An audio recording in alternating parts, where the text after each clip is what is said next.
Tudo evolui na natureza. Do átomo ao espírito mais perfeito, todas as criaturas são assinaladas pelo progresso. No programa de hoje, um dos mais conhecidos escritores espíritas do país, o psiquiatra Jorge Andréa, fala sobre a lei de evolução que rege o universo inteiro. Nós caminhamos para uma perfeição.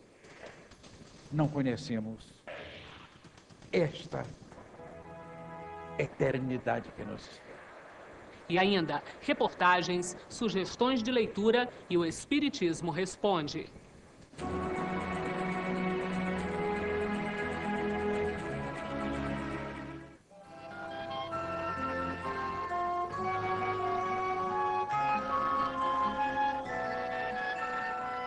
Nosso Lar é o primeiro livro da coleção A Vida no Mundo Espiritual, onde André Luiz conta sua experiência após a morte do corpo físico. A coisa mais importante da doutrina é que a vida continua. Ele se depara com uma nova realidade. Como um repórter, registra seus aprendizados, observações e descobertas. É um mundo cheio de vida e atividades, onde espíritos recém-desencarnados passam por estágios de recuperação e de educação espiritual. O livro ajuda porque nós temos que ler, estudar e assimilar. Então, a doutrina nos dá todo esse material para que nós possamos enriquecer. Nosso Lar é um dos 13 volumes da coleção A Vida no Mundo Espiritual, ditada pelo espírito André Luiz e psicografada por Chico Xavier. Memórias de um Suicida é um romance em que o escritor Camilo Castelo Branco conta suas experiências no mundo espiritual após ter cometido suicídio. O livro, psicografado por Ivone do Amaral Pereira, é um relato do que acontece com quem tira a própria vida e uma prova do amor e da misericórdia de Deus. Memórias de um Suicida, uma esperança de aprendizado. Peça o seu pelo e-mail vendas@febrasil.org.br ou ligue 21 2187 8282.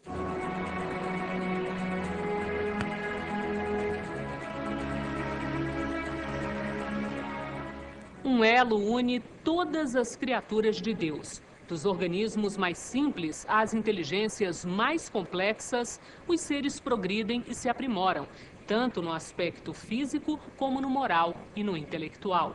Veja na reportagem a seguir.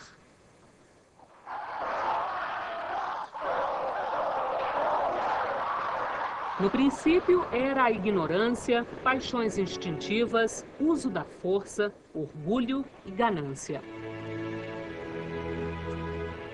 Com o passar dos milênios, o homem desenvolveu razão, amor, fé e caridade. A humanidade evolui e o progresso é inevitável.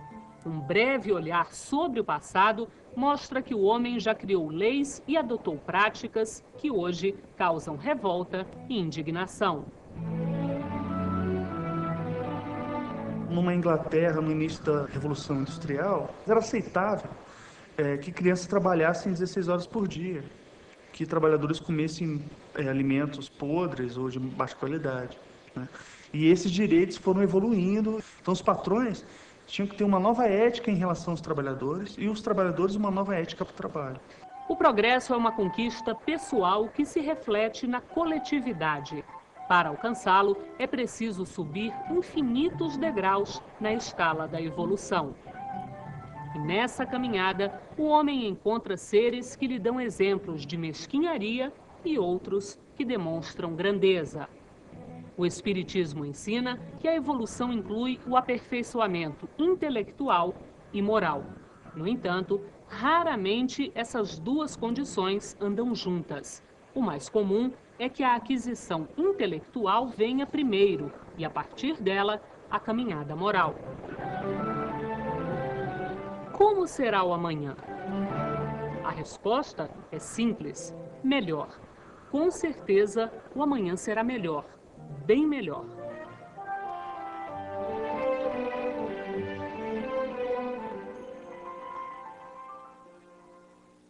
Para conversar sobre evolução, a equipe do Terceira Revelação foi até o Rio de Janeiro e entrevistou um dos mais respeitados escritores espíritas do país.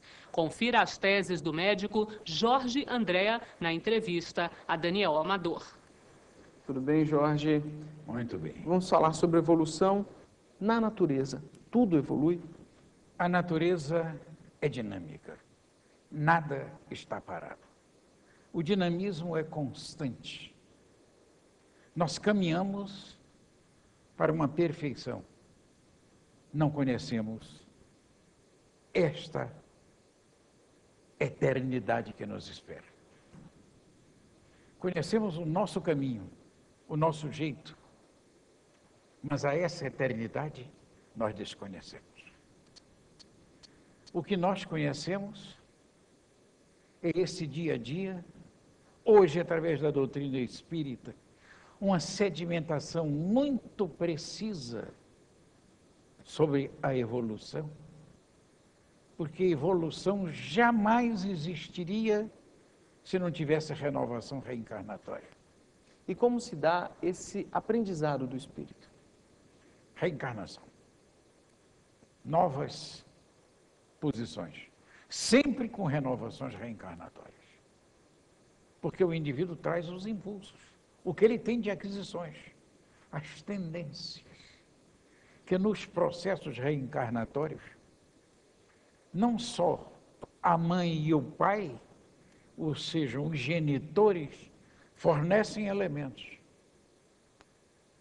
fornecem temperamento, fornecem condições pessoais, fornecem uma série de processos físicos, mas eles não fornecem a alma nem o espírito, que é o caráter do indivíduo. Essa é que é a diferença do processo. Esse imortal, impávido, colhendo nos fluidos dos ambientes o combustível necessário para ele varar a eternidade com a sua imortalidade. Que é preciso que tenha um combustível. O combustível é ressonância divina dentro de nós. No ponto central do nosso psiquismo, que eu chamo inconsciente puro, a Joana chama de self. O self do Jung, essa coisa toda, que eles colocam como grande impulso, é uma zona inacessível, não há modelo psicológico que nos leve lá. É o nutridor da nossa organização. Este impulso, eu chamo a ressonância divina no homem. É o Deus em nós, que não é um pedaço de Deus. É a ressonância divina dentro de nós. É este elemento que dá o combustível necessário para nós pegarmos o rosário reencarnatório e não pararmos. Temos oscilações porque na zona física nós temos a infância, a juventude, a maturidade, a velhice, que são condições que vão nos dando propostas, aquisições, experiências. E esse espírito é que vai fazer um tráfego imenso pelos reinos da natureza. Existe, de acordo com explicações da doutrina espírita, essa evolução entre reinos? Aí você diz, mas o mineral, uma pedra, um granito tem espírito? Ainda não é o espírito. Mas são forças espirituais. Como é que os minerais se organizam em famílias, se não tivesse um diretor, um orientador? Tem 32 sistemas cristalográficos da mineralogia. Como é que isso é perfeito?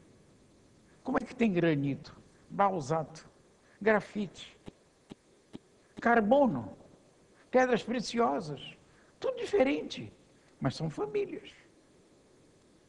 Tem organização. Essa organização é deste impulso interno na formação deles, nas forças de atração e coesão das moléculas.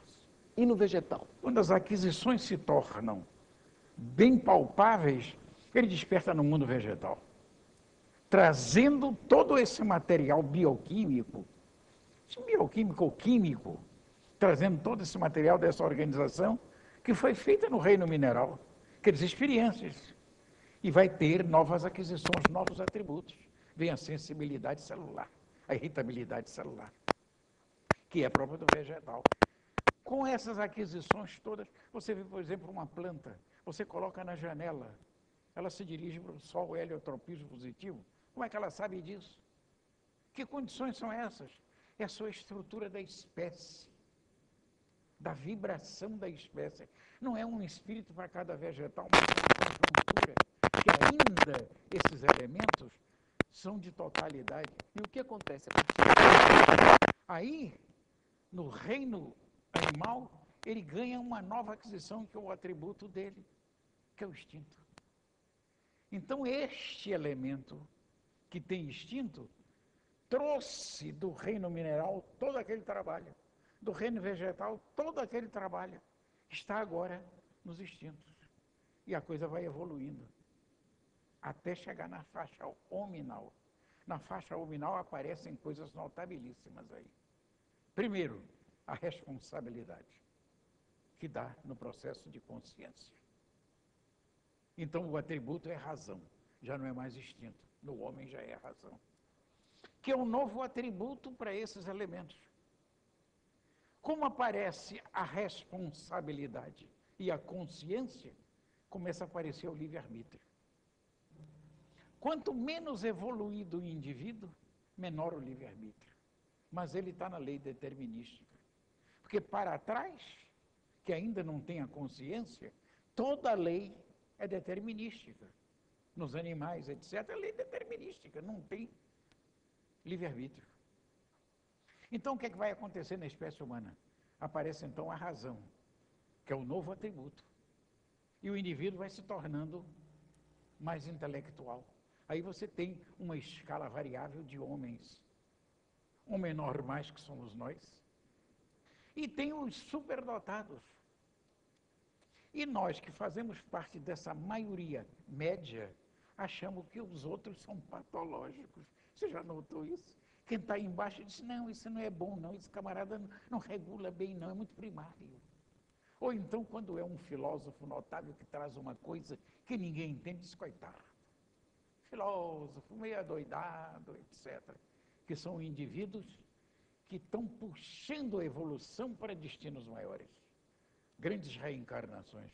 Então, você vê essa linha da evolução que o espírito percorreu. Então, no mineral, essa linha de amor, que é da evolução, o amor no mineral é força de atração e coesão.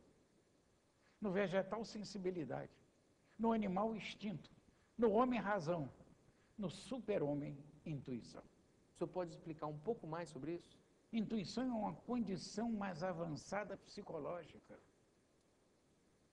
É o nosso QS normal, que é o coeficiente espiritual, que está em moda. Que já saímos do coeficiente emocional, que é o QE, saímos do QI, estamos agora buscando o QS, que é o espiritual. É uma conquista. Porque já passamos por tantas provas. Hoje, na intuição, o indivíduo tem o elemento na hora, sem precisar analisar. É o seguinte, vocês já viram, o indivíduo analítico, de um lado, e o indivíduo intuitivo mais evoluído do outro. O analítico chega numa roseira, o que é que ele faz para entender o que é uma rosa? Ele corta e leva a rosa para o laboratório. E escreve 400 laudas de um livro para explicar analiticamente o que é uma flor. O intuitivo, como é que ele vê a flor? Ele se aconchega da flor, não tira do pé, ele não agride a natureza. Ele se aproxima da flor, vê a sua beleza e penetra na alma da flor e entende a natureza e a flor. Essa é a intuição. Então você vê que nessa linha evolutiva, até aí nós sabemos muito bem o que temos que fazer. Até aí nós compreendemos. E daí? Vai parar a evolução? O que é que nos espera depois disso? Porque não é fácil o negócio dessa avaliação. Mas a doutrina espírita nos está dando condições fantásticas. Porque eu vejo a doutrina espírita holística, de totalidade. Ela é universal. O gênio de Kardec ainda não se compreendeu bem. Se compreendeu a sua pedagogia. Mas o que ele quer através da ciência? O que é que ele pede através da ciência? A ciência vai buscar o Kardec. A ciência vai descobrir o espírito dentro de algum tempo. Eu não digo que seja amanhã, depois, etc. Bota aí uns decênios. Que decênio não, bota um pouco mais, né? Uma centena de anos, etc. Nós temos o terceiro milênio todo para isso. Muito obrigado pela sua entrevista.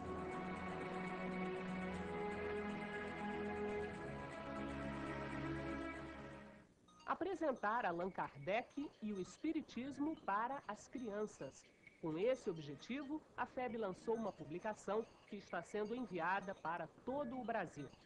Turma da Paz com Allan Kardec é o nome da publicação, que tem jogos, textos e passatempos. Os personagens Juca, Nina, Keiko e Duda apresentam os princípios básicos da doutrina espírita, Allan Kardec e seus livros. A ideia é que a federação transforme a publicação em uma série infantil permanente.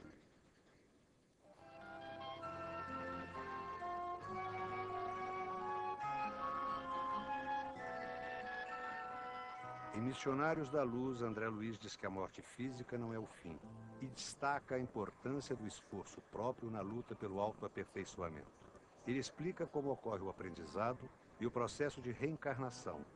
Na doutrina espírita, você sabe que você vai ter sempre uma possibilidade de renovar, de corrigir os seus erros. A reencarnação e a mediunidade, princípios básicos da doutrina espírita, são os temas centrais deste livro, que também trata do planejamento da nova existência, dos espíritos protetores e das relações familiares difíceis. Qualquer um pode ler, você só precisa ter boa vontade e interesse. Missionários da Luz é um dos 13 volumes da coleção A Vida no Mundo Espiritual, ditada pelo espírito André Luiz e psicografada por Chico Xavier.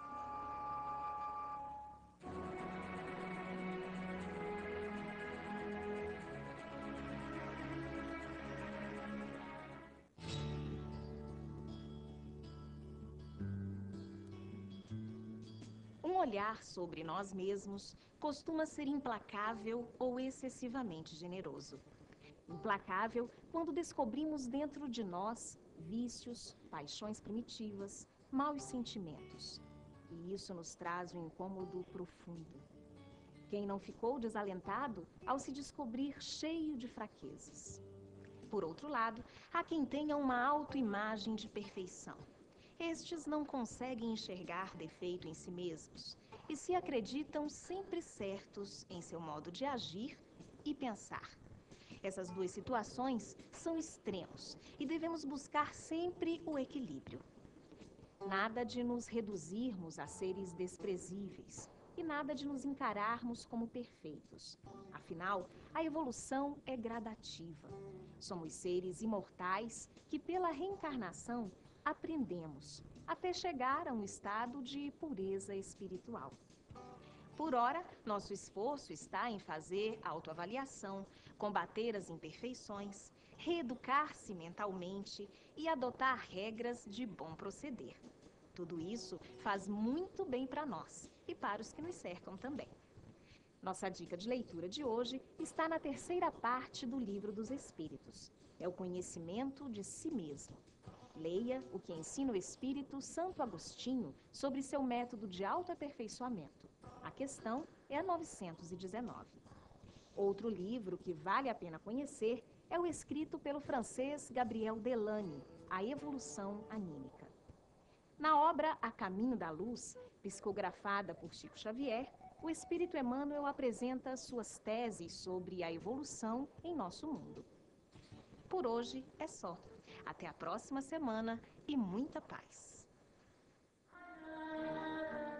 No último domingo de outubro, a cantora e compositora Marielsa Tiscati, uma das mais conhecidas artistas espíritas do país, encerrou o ciclo de apresentações do projeto Atualpa e Amigos. O show foi organizado pelo Grêmio Espírita Atualpa, que homenageou Allan Kardec com 5 encontros musicais durante o mês de outubro.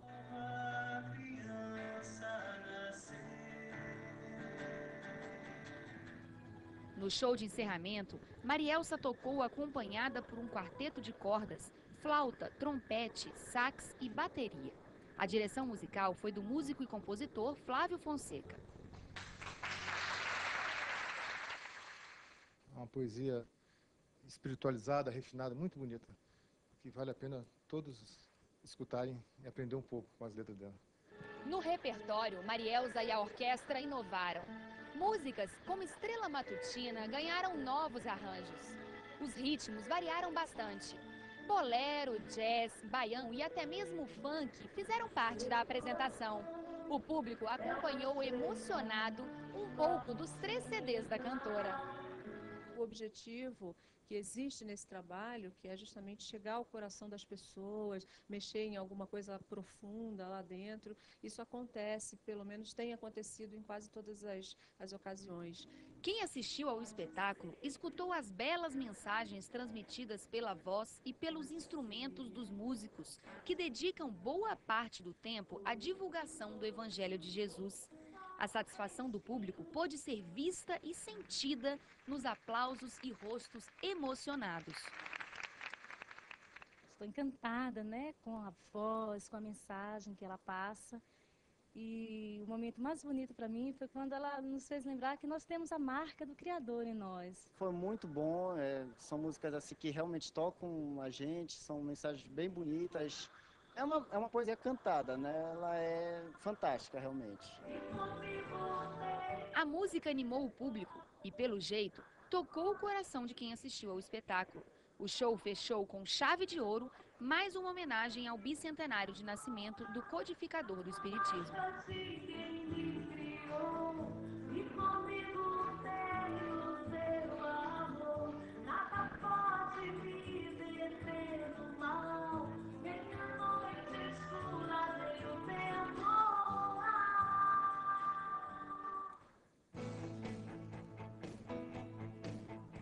Olá! Vamos saber o que acontece esta semana no Movimento Espírita. Dirigentes das 27 federativas estaduais e do Distrito Federal participam a partir do dia 11 de novembro em Brasília da reunião do Conselho Federativo Nacional da FEB. Anualmente, as federativas estaduais enviam representantes a Brasília para trocar experiências e traçar diretrizes para o ano seguinte. Este ano, os dirigentes vão tratar de temas como o cadastro de instituições espíritas brasileiras e os 150 anos de lançamento de O Livro dos Espíritos. Ainda como parte da reunião do Conselho Federativo Nacional, o médium e conferencista Raul Teixeira faz palestra dia 11, às 8 horas da noite, no auditório do Colégio Militar de Brasília. Os convites podem ser adquiridos na livraria da FEB, também em Brasília. O endereço da FEB é Avenida L2 Norte, quadra 603, Asa Norte. E para finalizar as atividades do Conselho Federativo Nacional, no domingo, dia 13, às 4 horas da tarde, Divaldo Franco faz a tradicional palestra pública no Teatro Pedro Calmon, que fica no QG do Exército, em Brasília. Vale a pena conferir. Fique com Deus e até a próxima semana.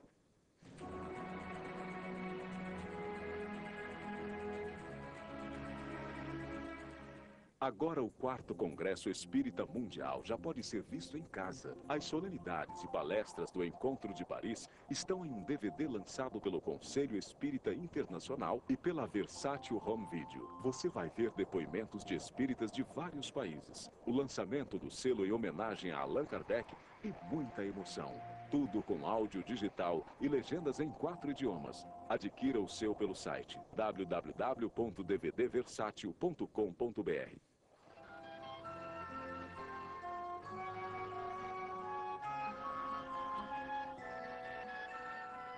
A morte não extingue a colaboração amiga, a intercessão confortadora ou o serviço evolutivo. As dimensões vibratórias do universo são infinitas, como infinitos são os mundos que povoam a imensidade. O acaso não existe, porque tudo está interligado entre essa vida e as outras vidas. Neste livro, André Luiz, em companhia de outros espíritos, tem uma missão especial: atender nos próximos 30 dias as 5 pessoas que estão prestes a desencarnar. Eu apliquei exatamente o aprendizado e assimilei as diretrizes maiores da doutrina espírita. Obreiros da Vida Eterna é um dos 13 volumes da coleção A Vida no Mundo Espiritual, ditada pelo espírito André Luiz e psicografada por Chico Xavier.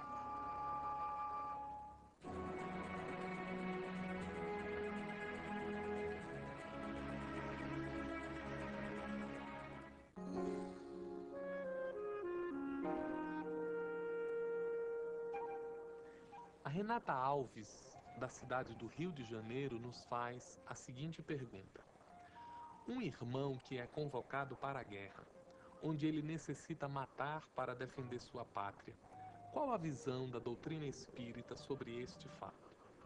Renata, a questão 749 de O Livro dos Espíritos, Allan Kardec encaminha aos orientadores do mundo maior uma pergunta sobre se o homem responderá pelos atos cometidos durante a guerra.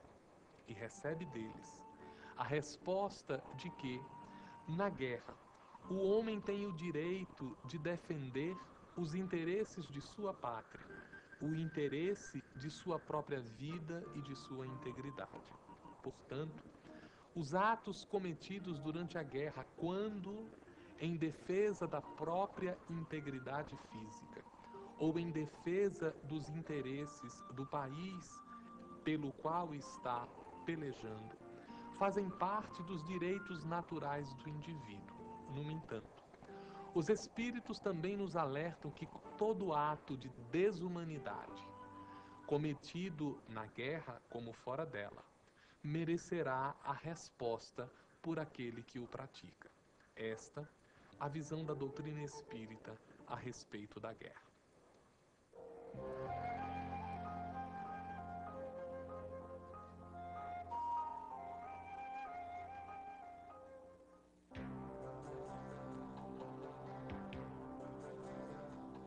Uma vez por semana, abra as portas do seu lar para Jesus. Reúna a família para ler e comentar o Evangelho.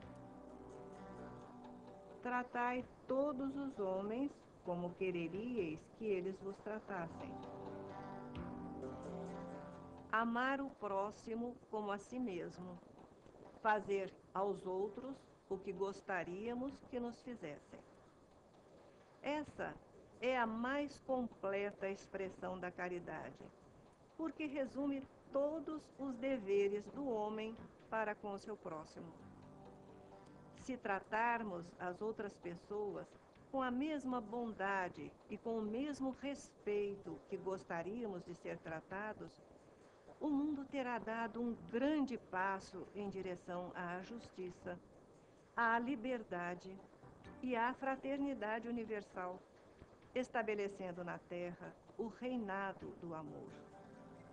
Se não podemos mudar o mundo inteiro de uma só vez, podemos começar modificando nossas relações com os amigos, parentes e companheiros de trabalho.